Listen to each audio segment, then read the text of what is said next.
Assalamu alaikum, barka da haka da fatan duk muna lafiya. Allah ya sada mu da alkhairansa.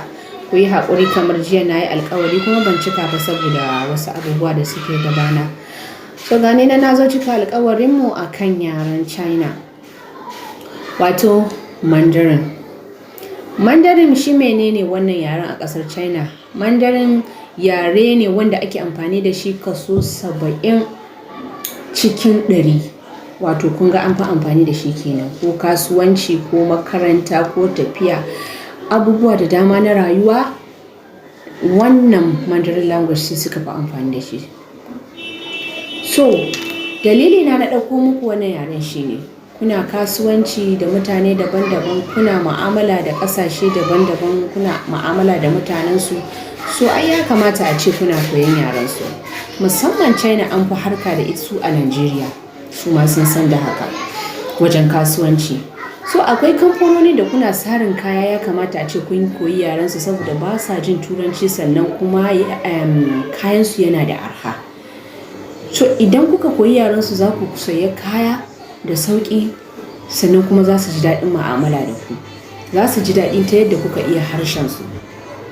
To a cikin haka, wa'inda ba su san muna ɗaukar yaren nan ba, dole zan ɗan dawo baya kaɗan sannan mu ci gaba.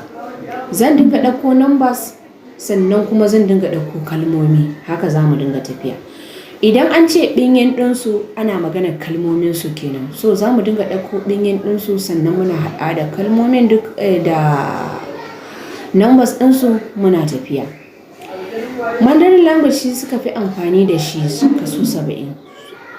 Amma akwai yaren da yake ɗan shiga ciki, wanda za ku ga an faɗa muku kalma guda biyu, amma kuma ma'anarta guda ɗaya ce. For example, zan iya gabatar muku da kaina a matsayin malamar yaren China da sunana. 我的名字是dai shi lai,也是香港老师. Ko kuma in ce muku, 我叫马生shi香港水下. Sunana Amina, sannan kuma ni malamar yaren China ce. So yaren kun ga akwai bambanci, sannan kuma wancan ya fi tsawo, wannan ya fi gajarta, amma kuma duk ma'ana ɗaya suke bayarwa.